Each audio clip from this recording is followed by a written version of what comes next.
Hi everybody, welcome back to another Nuts and Bolts show. And Natty, this week I'm a little sad Why are you sad? because we're not in the same room to record this again. Oh, I Un- know. I've been telling everybody who has ears how good it was to be in the same place as you doing the podcast. Mm. Like, it should be like that every week. Why haven't they why haven't they invented teleportation technology yet? I know, right? Come on, boffins, hurry up, get onto it, sort it out. Why are they wasting time on like COVID vaccines and Yeah, like war machines? Just yeah, no teleporters, that's please. it. Teleport me. Um, but it's okay because we've done this before. We're just back to normal now. And as much fun as PAX was, it was definitely a very exhausting weekend. We got a lot to talk about in regards to that because there was a heap of esports action, a heap of panels that were happening over the weekend as well. But we've also got our regular news. So let's jump in with some World of Tanks news. So the ANZPL happened last Friday night. It was actually quite fun because I was at Fortress Melbourne, and it just so happened that Jake Truman and a couple of the players were there watching the games as well. So I got to see a little bit of the end, the last game. So um, yeah, it was a funny old round, really. So if you're watching at twitch.tv/Game on Oz, you'll see at the moment there's the game between the Sentinels in the Action X. So um, Sentinels had only lost one round heading into this match, and that was against Action X last time they met. Um, so it was still a little bit surprising that Action X managed to beat the Sentinels again. They just, They've got especially the on, secret sauce, oh, man. they've got something. They just match up well against them, or I don't know, because like heading into this, Action X was sitting fifth and Scorpions were sitting first. No, not Scorpions, sorry, Sentinels were sitting first. Um, but yeah, especially on Cliff, like Sentinels rule Cliff as a map pick, and they just had the better strats. They found the bleed shots onto it, and they didn't give the Sentinels a chance to react because that's one of the hallmarks of the Sentinels gameplay is that you may get them with the first initial strat, but then they'll find a way to come back and hit you hard. But they found just the bleed damage and got the Sentinels' health so low that by the time it came to a push that they needed to make to save the game, the Sentinels' tanks were just too low, and the Action X were able to mop them up there. So that was a very entertaining game to see. I was very happy to see a little bit of variety coming in there. I was also happy to see at the end. I went back and watched the footage of this, and both CJ from the Action X and Wymo from the Sentinels were playing in one of the streamer pods at Fortress Melbourne.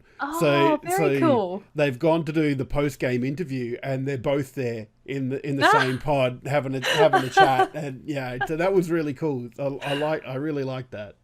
yeah. I, Um, I I feel like at this stage, like it's like that old 90s high school football story where one of the teams has stolen the other team's playbook. yeah, That's what it feels like with Action X and Sentinels, like what you're talking about. They just seem to be able to head them off and stop them getting that second burst that they tend to get. So, just congratulations to them. Of course, I love Action X getting a game up. It puts them a bit higher in the ladder than they were last week.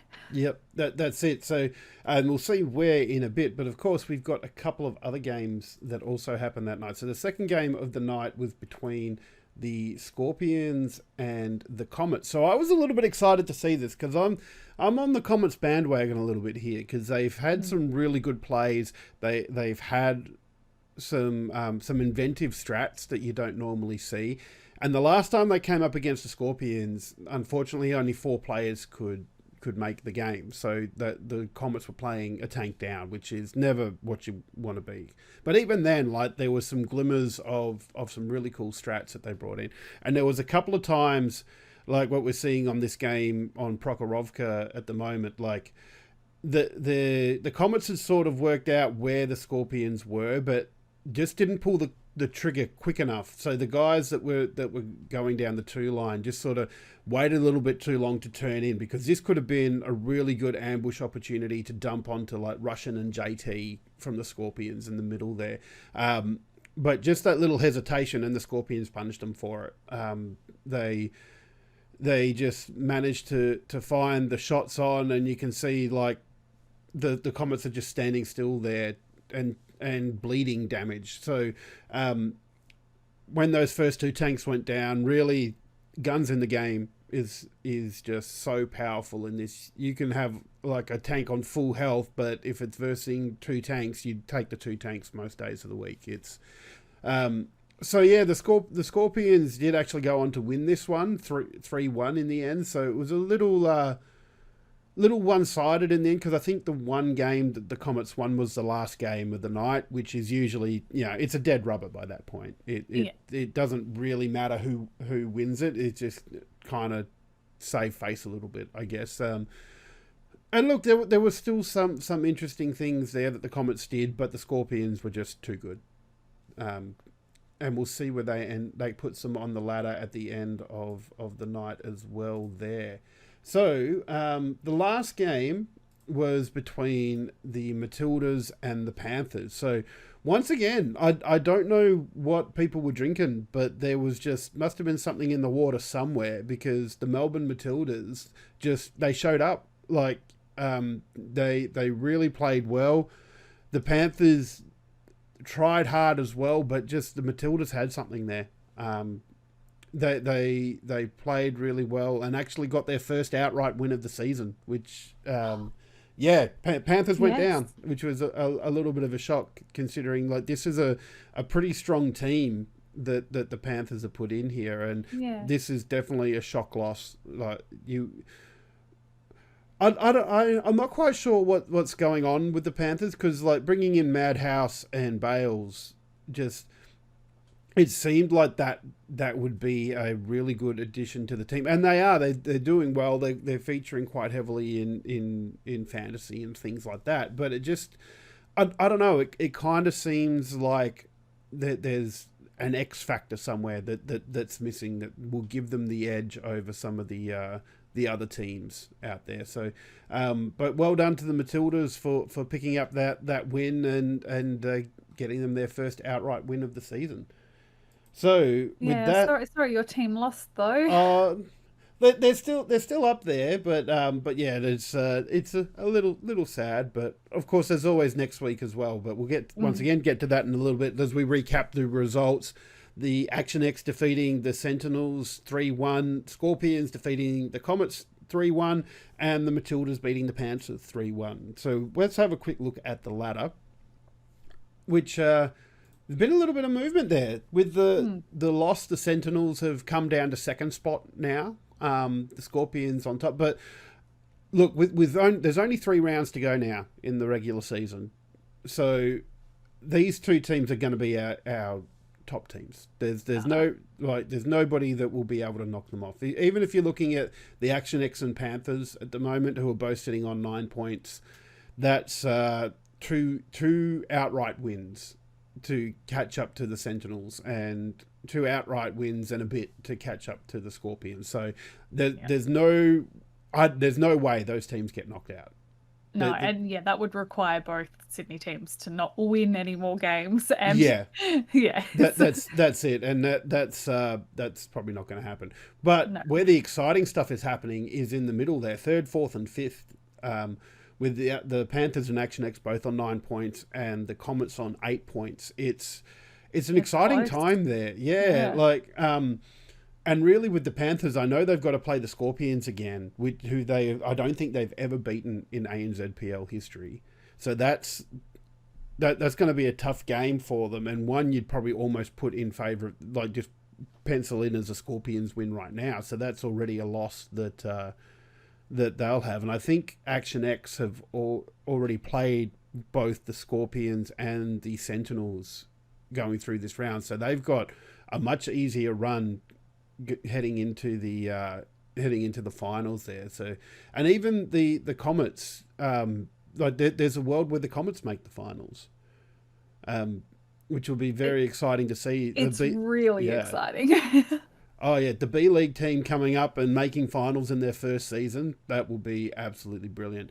But even just not like they've been competitive. And I think that's the fear that a lot of watchers and a lot of analysts had, was that there's a pretty big skill gap between the B League and the Premier League. And seeing that team come up and just do so well, they've gotten 2 outright wins and tiebreaker win up their sleeve. So that's just really good to see that they've been competitive in the matches. Mm-hmm. So let's have a quick look at the fantasy, because we can't forget about the fantasy, as much as I think I'd like to at this point, because I'm in the bin. Oh no! I must admit, I didn't have a look where you're at, Natty, at the moment, but I know for me, I'm sliding down very quickly. I can't imagine I'm doing well if you're not doing well. But you can see there Critical from the Matildas and Dark from the Matildas as well, from their win over the Panthers. And Aussie and Russian from the Scorpions in their win over the Comets as well. And then there's Tracks rounding out the team of the week from Action X there with their win over the Scorpions, which is a little bit surprising that there's not a couple more Action X players in there. Maybe that was just because, like, the Action X did bring out some good strats, but it was a lot closer game than most of the others. Like even the Matilda Panthers game, you could see the writing was on the wall pretty early on in the game. Like a tank or two would go down, but the Action X and Sentinels game was very close. And if I would recommend people go watch the VOD if they want to watch a really good game, because that was just nice and tight. I'm just having a quick look at the points. It looks like it's one of those situations where a couple of the Adelaide Action X players were in the mix, but they were higher points, like high stars.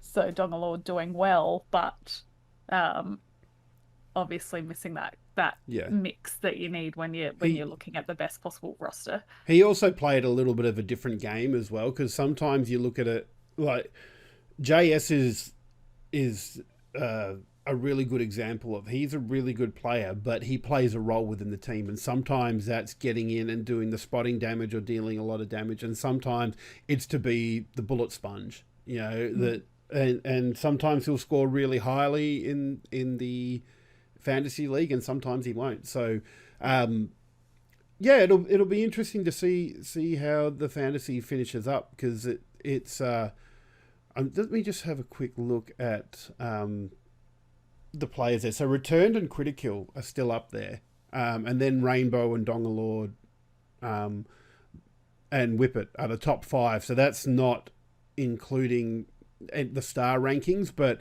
yeah, you can see the top 5 there are just super players, and Dongalord in particular, he's found a nice role in back chats, and so he can just sit off a little bit and pick players off. So yeah, it's going to be interesting to see how things finish up there in the fantasy league. Let's have a look as well at next week's matches. So the third last round, it's getting close. So Action X will come up against the Matildas. So both teams coming off a win. It could be a very interesting game for your Action X there, Natty. Yeah, I'm really, really excited and invested, because obviously it's a top-ranked team, but they did well against the Sentinels, so... Oh, hang on. Have I got the right information here? Why is my... Sorry, I'm just noticing what's coming up on the... I think I've dragged in the wrong... Let me double check, because I think I've got conflicting things on my screen at the moment. Anybody in Twitch chat? Exclamation mark tech issues. That's right. Hang on. You've got to hold the fort while Pete's not here. Oh, I reckon. I am the tech issues person, I think. Well, to be fair, you do all of the tech prep for this podcast. So if I was responsible for the tech issues, that would be something truly special. It would be very very interesting to see how you would do that. There we go. I finally got the right image there. So, no, that's... Yes, what? I don't know. Yes, no, that is the right image. Woo! Let's go. We got there in the end. Even when we're pre-record, it's still live and dangerous. Yeah. Oh, look. And if we really cared, we could chop all that last bit out, but we won't, because I'm sure people like laughing at our sillies. That's it. Where's the throwing for content if, we cut that out? No, we got to show people that. So we've, after all that, at 7 o'clock Australian Eastern Daylight Savings Time on Friday, we've got the Action X taking on the Matildas. So both teams coming off a win. Be exciting to see if the Matildas can continue a little bit of form there. I forget what the results were last time these two teams played. Let me have a little look. So it was the Action X that came out with the win the last time. Then at 8 o'clock, we've got the Panthers versus the Comets, which, once again, the Comets have been improving. So this is not an easy game for the Panthers there. But the game of the night surely has to be the Sydney Derby, the Sentinels taking on the Scorpions for the last match of the night there at 9 o'clock Australian Eastern Daylight Savings Time. Oh, yeah. 1 versus 2. And it's funny to say this because both teams have been up for so long, but I don't think the Scorpions have ever beaten the Sentinels. Which it's an interesting thing because we've got the Scorpions have never beaten the Sentinels, the Panthers have never beaten the Scorpions, but the Panthers have beaten the Sentinels. Rock, paper, scissors. Yeah, yeah.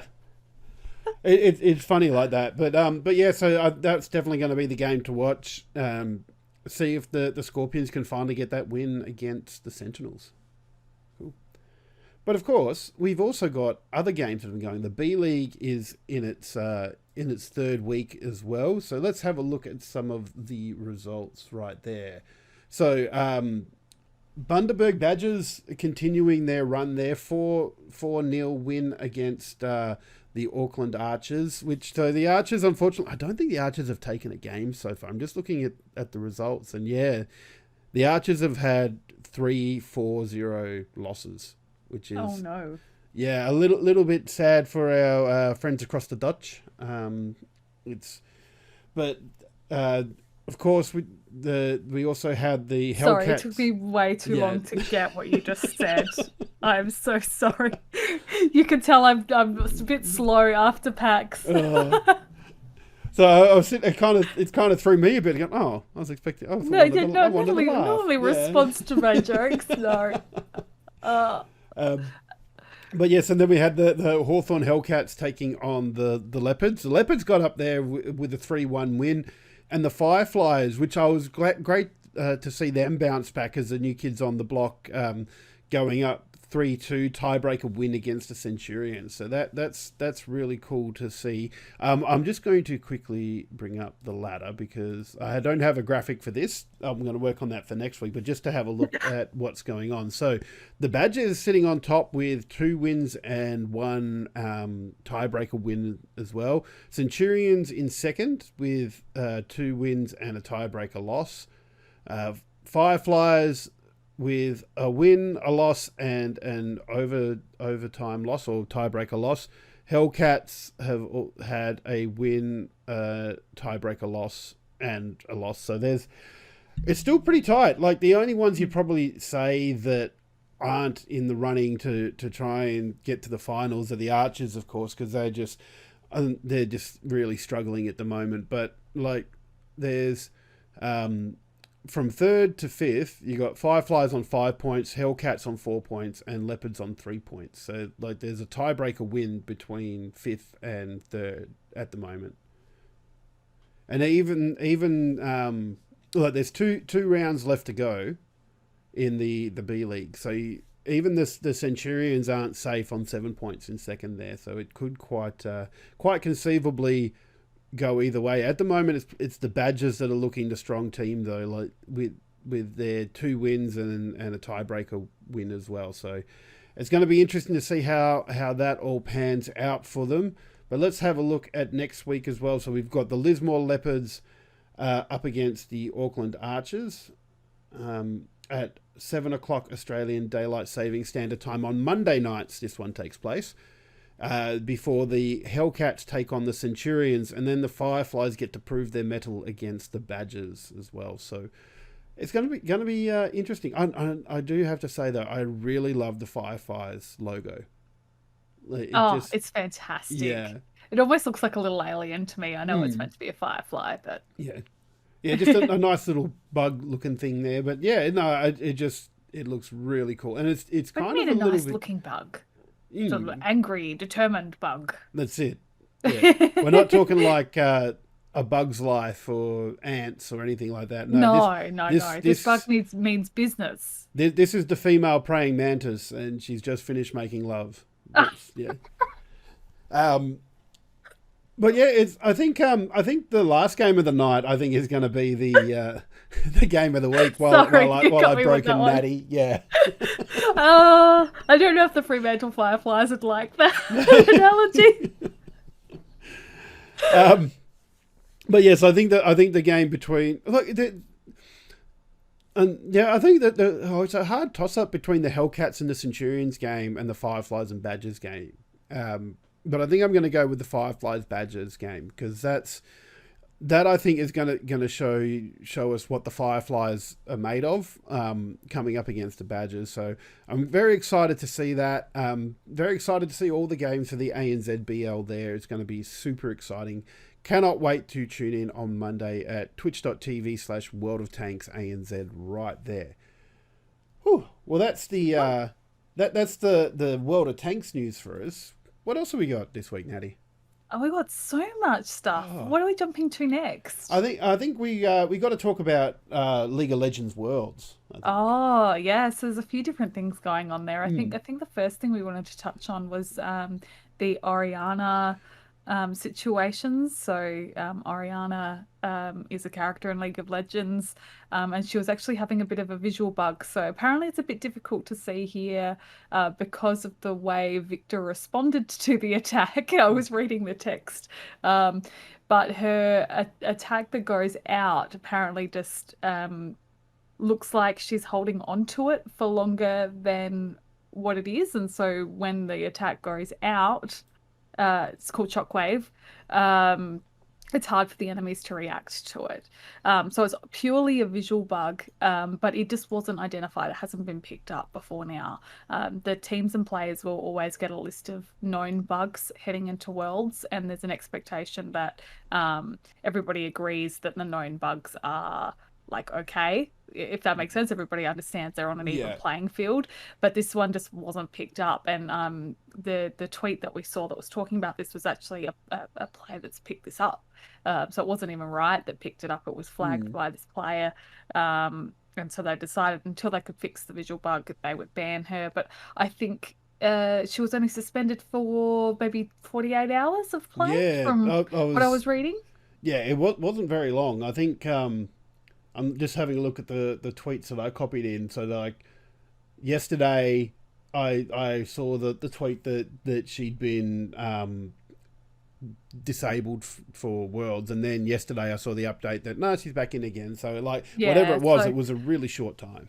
It was super quick turnaround, but also I saw a lot of complaints generally from people, as you do on Twitter, just saying there's a lot of visual bugs in the game, and the fact that they could resolve this one so quickly is kind of a little bit frustrating because, you know, there's no new visual bug that's been hanging around for years that they really should have fixed by now that they haven't. So, you know, as always, you do the right thing, you fix the problem, but there's always other problems there, and people will complain about it. Games are complex. Yeah, well, you look at something like League of Legends, I can't remember how big the roster is now, 140 characters or something. I thought it was ridiculous. like 160, because I vaguely remember in the Xbox Game Pass presentation saying like, when it comes to Game Pass, you'll have 160 characters. Or maybe I'm thinking of Twitter, I don't know. But you know, every skin that they make has a chance of causing a bug. So we actually saw it recently in Teamfight Tactics, where you can actually get different skins for the playing field that you use. And there was a visual bug that was actually impacting some of the abilities in the game, which is crazy. But that's what happens when they're building these customizations in to try and get people to, shell out for the season passes and the extra content. So, good news is the problem was picked up. It was fixed really quickly, and only restricted for a short period of time at Worlds, which is good. That's good news. And in terms of the games, we're still in the group phases, so I think there's still one more round in the group stage to go. But I don't know, it's kind of looking a little bit one-sided. So Group B has JD Gaming on 3 wins. Group C has Rogue on 3 wins, and Group D has Royal Never Give Up on 3 wins. Which I just want to say, like, how did RNG end up in the play-in stages? Like, why weren't they? Like, I'm curious to know how they ended up in play-ins and not straight into group. Oh yeah, look, don't ask me. We've been too busy at PAX for me to follow this really closely. My story that I'm really excited about is that Rogue has done so well in their bracket. So Rogue are from EU, and that was a bit of a surprise that they qualified through from their region. They were a bit of a exciting story to follow with them coming in. So I'm really glad that they've done well. One thing that we were both talking about earlier is, unfortunately, North America have not been doing well in groups. So we've got both Cloud9 and Evil Geniuses that came through the groups in Group A and Group B, and they're both on not our Fudge. No wins. Poor Fudge. Yes, yeah. You guys on the podcast have heard us talking about Fudge. He's one of the seen Cloud9 players originally from Australia, so we've got a lot of love for Fudge. But unfortunately, Cloud9 just aren't managing to get the wins in groups. But I feel like Group A is the really interesting group at the moment, because 3 of the teams are sitting on 2 wins, 1 loss. Yeah. Which, if that sort of thing continues, like, I think they play tiebreaker games, don't they? Because only the top 2 from each group goes through to the knockout stage. So I think that's what they do. I vaguely remember there was a case like this last Worlds or Worlds before where they had to play a tiebreaker game. Yeah, I'm just double checking while you're reading it. Yeah, if 2 teams have equal points, it's a tiebreaker match. If there are 3 teams with equal points, then they will the circumstances will be considered based on the records against each other. So it sounds like a head-to-head. Yeah. So, but okay, so that's probably not so bad if there's a 3-way tie. But yeah, if there's a 2-way tie, then we'll get a tiebreaker match, which will be interesting to see. So that's still going on. Like I said, knockout stages are still knockout stages are probably still a week or so away. Probably a little bit more than that, considering the grand final isn't until the 11th of November, which is still, a month off. Just a little bit away. I just think it's crazy that the best in the world all compete, and it's over a series of months, which is just crazy. Yeah. But also cool that Riot do support this and support all the players to be over there for that period of time. Yep, very, very cool to see. So moving on, we've got a little bit of news that you were very excited about, Natty. Oh, are we heading on to my exciting news? We are, yeah. So, Heroes of the Storm. Does anybody remember this game? I do. Yeah. Probably about half a handful of people do. You know what I like when you brought this up? Like, my first comment was, "Isn't this game dead? Like, what's going on here?" But I do remember. I'm pretty sure this was the one. Because back in the days of the Super Nintendo, I had this really awesome game called The Lost Vikings, and it was like you could play it single player and you swap between characters, and they all had different abilities. But it was basically a puzzle game, and you had to get them home. What I didn't realize at the time was that it was made by Blizzard, and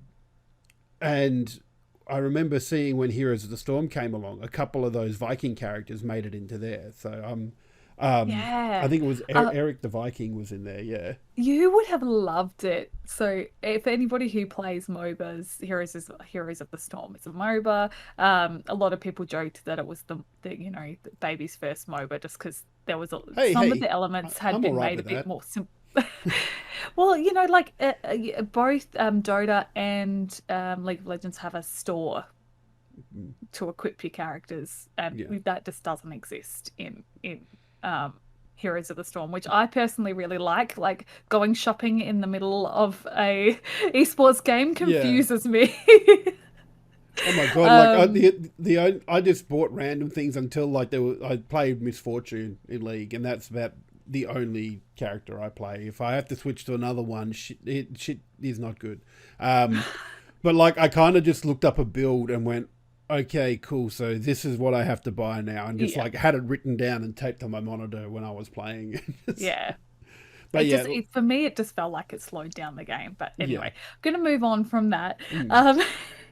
Um, so Heroes of the Storm was supported by Blizzard. They were doing a lot of tournament support for a long time. They had a special university league and an international league as well. But that all died off a couple of years ago, essentially pre the pandemic.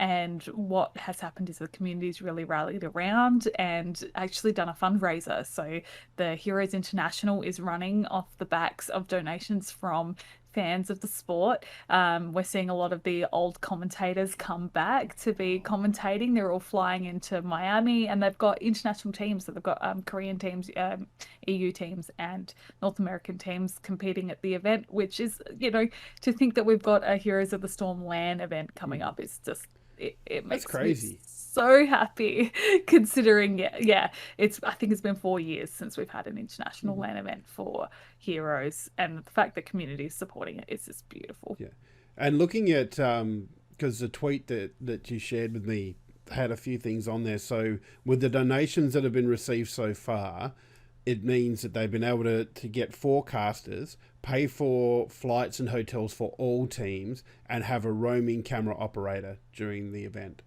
Yeah. And that's It, not even done yet. Like that's it's really cool to see this sort of stuff.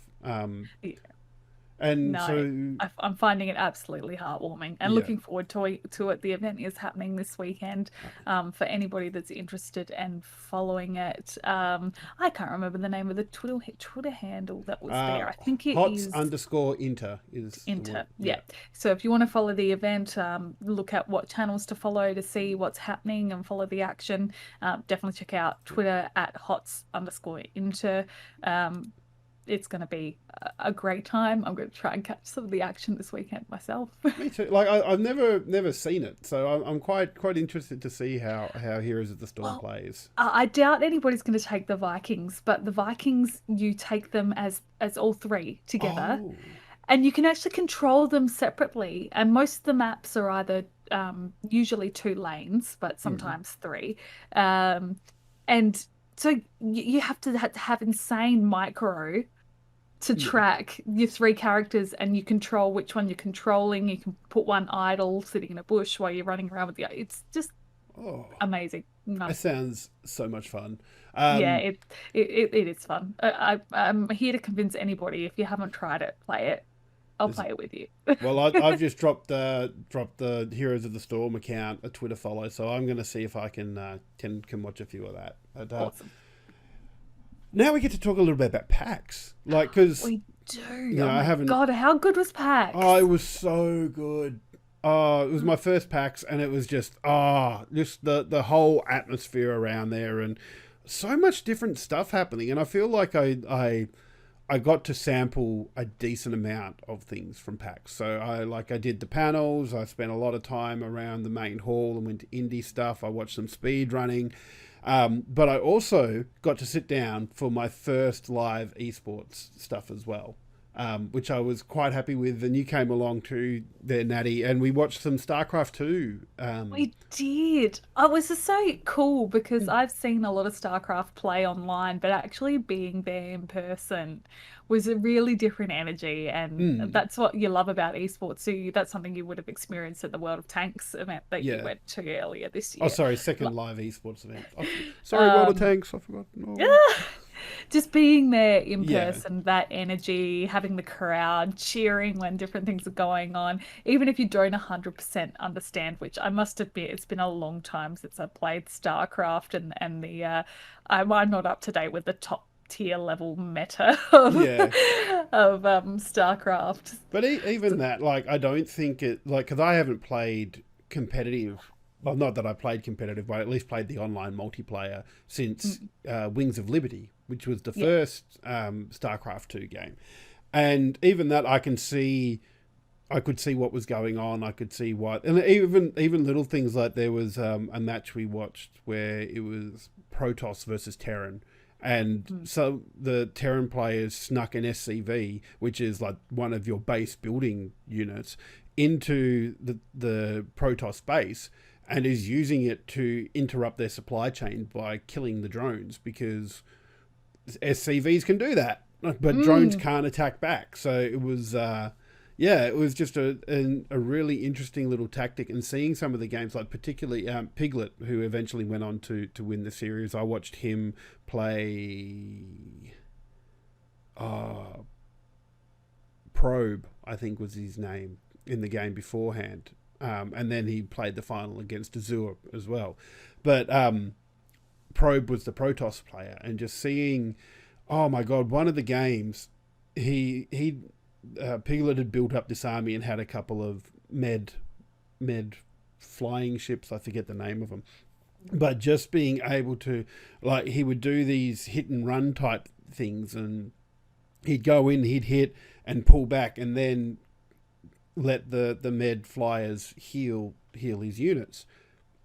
And then he'd go around and look for more ways he could attack again. And just, it was such a really tense game because Probe was on top to begin with, and just seeing how Piglet responded to that it was just so good to watch. Yeah. It was very cool. I'm always just excited. Like I'm the person that loves going to a concert for music, even if Mm. technically the music isn't as good as their perfected recording, like it's about the atmosphere. Yeah, Um, and it was a really fantastic time.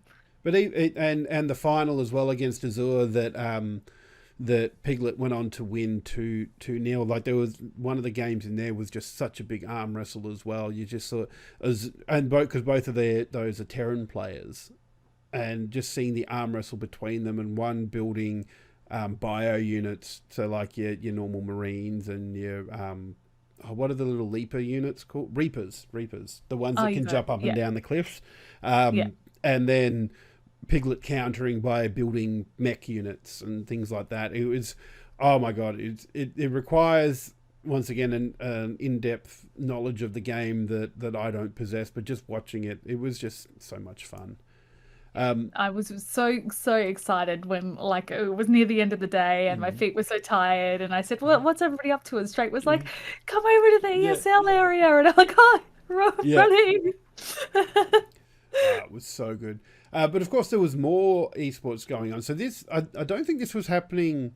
In fact, I'm not sure where this was happening. I know it was in Melbourne, but I wasn't sure where. Oh yeah, so it was happening at, you're talking about the Greyhound. Yeah, it's talking about Yeah, so IEM. that Yeah. was so there were two esports stages at PAX in the main showroom area, like Mm. main hall, which is just insane. Something I have said to a few people that I feel like for the first time esports was really part of the fiber Mm. of PAX because not only did they have one PAX arena stage, they had two, the ESL stage and the Intel IEM stage. Plus, they had stuff going on at Fortress, so Mm. it was just huge. It's so good. But we do have a bit of a clip here to show you from the CS:GO part of IEM. Now, I must admit I'm not the biggest CS:GO aficionado, but the Greyhounds managed to qualify, and they've qualified for the international event coming up in Rio. That's right, isn't it? Yeah, and that's huge. Like as soon as it happened, my Twitter was popping off. Like there was just so much of these guys just like you could see it. Like their posts, the team's posts were getting shared, and it was just ridiculous. Really, it was just so many people were excited because like the CS:GO scene in Australia and OCE has taken a hit in the last few years, I think, and to get a team to qualify for that is just amazing. So they qualify for the IEM Rio Major 2022 that's starting end of this month. So that's coming up pretty quick. And even the event this weekend was the Asia Pacific Rmr, which I'm guessing is road to something or other. But they were competing against teams from the Middle East, China, the Chinese qualifier, the Middle Eastern qualifier, and the Asian qualifier, which is a huge market to be competing against, and for Greyhound Gaming to come through and make it. So the way it happened is those 4 teams played off. The winner of the upper bracket final also qualified, and Greyhound qualified through the lower bracket final. So 2 of those 4 teams are going to Rio to play there, which is just it's really amazing to see that PAX had an international qualifying event. Yes. Yeah, it was so good. Now, I know there was some Rocket League action too. There was a few other bits and pieces that we definitely missed, but just super exciting. I know you had the chance to check out a panel as well. I did. So we there was a few panels of esport going on, but unfortunately the only one I could make it to was it was called Gold Medal Gaming, Esports Future at the Olympics. And I've said for a little while when these conversations come up, I've always felt that getting an esport, like we're talking actual proper esport, not like virtual rowing or stuff like that the Olympics has had before. Getting like a proper esport into the Olympics will go a long way to legitimizing esports in the eyes of traditional sports fans. And I think it would get some more eyes on it, and maybe not so much something like the League of Legends or the Dota because they're quite complex, but something like Rocket League definitely has potential to get into the Olympics and get that actual following. But it was an interesting thing as this panel went on, because there was Stephen Cornish, who's the CEO of Pentanet and GeForce Now, and also owner of Pentanet.gg, who plays in the LCO.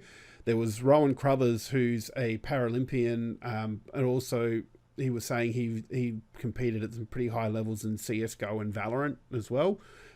Matt Jessup, who is a esports consultant to the Brisbane 2032 Olympics and has done a lot in contract negotiations for esports players. And Dr. Emmy, apologies because I'm going to butcher this name, I'm going to say Witowski.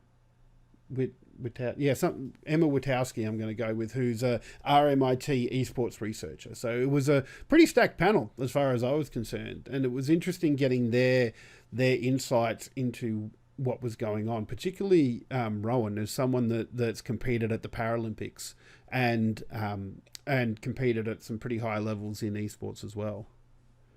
Yeah. So what was their kind of takeaway? Did they have like a silver, I was going to say silver bullet, that is not the right analogy to use in this case, but like a path to success for us to, getting esports in the Olympics, and what does that actually mean for esports? Look, it wasn't so much about that, but like I must admit my thinking as well kind of flicked a little bit, because Olympic viewership, I feel like the prestige of the Olympics in the eyes of viewers has reduced somewhat over the years. Like when the Olympics was on when I was a kid, it was a big thing. We would watch it. Australia always did well in swimming, so like we'd watch all the swimming events.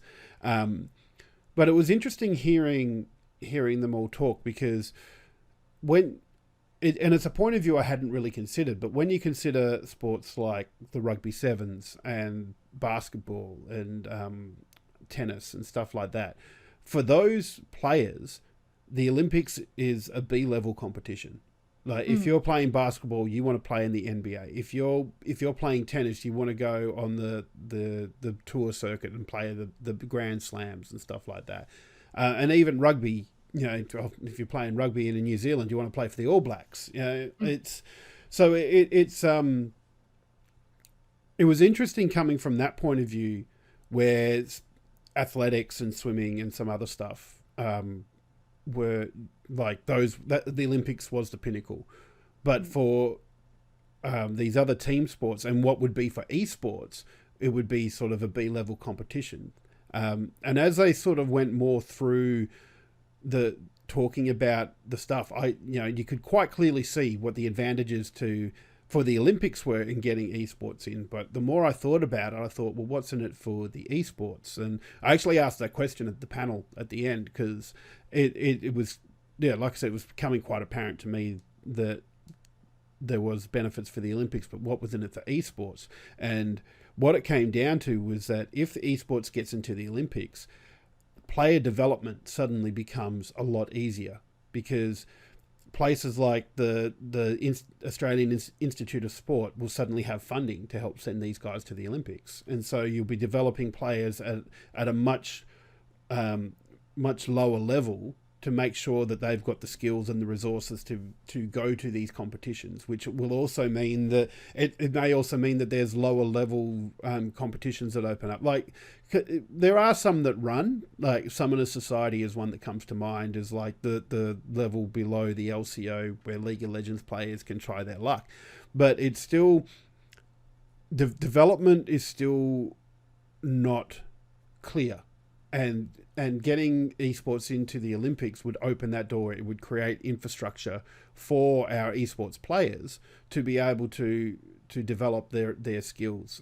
And depending on what it is, you know, what esport ends up getting in, because like, you know, Brisbane's still 10 years away at this point. And that was one of the comments that was echoed on the panel a little bit, was that bugger 2032, let's aim for the next Olympics.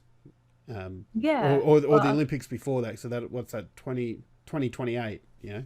I mean, I'm assuming we're aiming for 2032 in Australia, because that's something we have some control over. Yeah. Say in. Well, I think the host country gets to choose like a exhibition sport, I think. Yeah. So it's something that could be interesting to see that come up. And yeah, like I think the side competition that ran with the Commonwealth Games, I think that worked well. And that was one thing that Dr. Wachowski mentioned as well, is that because Dota was there, but it didn't resonate well with the Olympics audience because it was just too complex. But Rocket League really did. And so the viewership numbers for Rocket League were quite substantial. So I think that will probably figure into what they're doing. And even like the shooting games, like, yeah, you don't quite know what all the different operators do in Rainbow Six Siege. The agents in Valorant, and I'm not sure what they call them in Apex, probably agents as well. But like, you don't know their individual skills, but you know enough to know you shoot at the other person and they die and you win. Yeah, you know, yeah. But yeah, like yeah. But so it was quite an interesting panel to sit there on, and especially from Rowan Crowther's point of view as a Paralympian as well. Like, one thing he echoed a few times in there was he was worried that that bringing it into the Olympics may affect what's the word, participation, I guess, and especially from people with disabilities, because if you bring esports into the Olympics, suddenly do you have a Paralympics arm that does esports as well, or do you all compete in the same one? And do you have a men's bracket and a female bracket?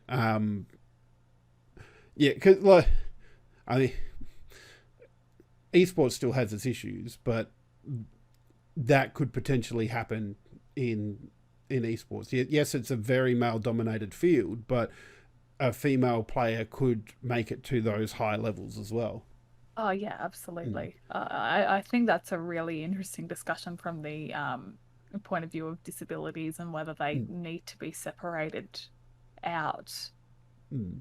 and whether, oh gosh, that's a lot to Yeah. unpack. Wow, Well, my brain is just exploding. yeah, and it's like it's one of those things that you're just sitting there, you're going, I didn't think of that, and it was Yeah, just a really interesting point hearing him talk about, and really, it is true because like what would I'm just trying to think how you do it. Would you just maybe call it an open category instead, so like anybody could participate? Because I also think like, well, once again, I'm not in these circles, so I don't know for sure, but I would think that, oh no, it probably wouldn't, because I was just thinking if a disabled athlete was skilled enough to compete against the able-bodied athletes, surely they would let that happen. But no, because they see stuff like the blades that runners have as an advantage. potentially an advantage. Yeah, Yeah. so they don't let them participate for that. But yeah, Oh yeah, no, it's that's a big can of worms and a really it, interesting can of worms. yeah, it is. But yeah, it was one of those things that I wish was recorded or streamed. And if anybody can point us towards a recording of this, I'll be very happy to go and sit there and watch it again, because it was just such an interesting discussion on the ins and outs of what would happen if/when esports gets into the Olympics. I think that's probably about all the time we have for today. We've actually gone a little bit later than we normally do, which is cool. Not overly so, just a tad. Just a touch. That's Yeah, okay. but Yeah, please accept our apologies. yeah, that's okay, because like the weekly show, when we do that, we'll also go over, because there will be lots of PAX talk. Lots of PAX talk, I bet. Yeah. I just I'm still buzzing from it. It was just such a great event, and I'm already booking leave for next year. I'm going again. Oh, I don't care. amazing. Yeah. Just book all of October off to be Yep. safe. I'll just like book a couple of days. We'll be right. Also, actually, no. Oh, sorry, no, it's just twigged with me. I get long service leave again next year. All of Oh, October. Let's do it. I think next year we both need to make the esports event that goes on in Melbourne too. Yeah. So the MEO or the Or if DreamHack comes back. DreamHack. Yeah. Yes. No, I am definitely planning on that. Yeah. But yes, thanks everybody for watching. Thank you, Natty, for coming along again. It was so great to see you over the weekend. Fantastic to see you over the weekend, and thank you for the lovely chats today. That's okay. And we'll see everybody again next week.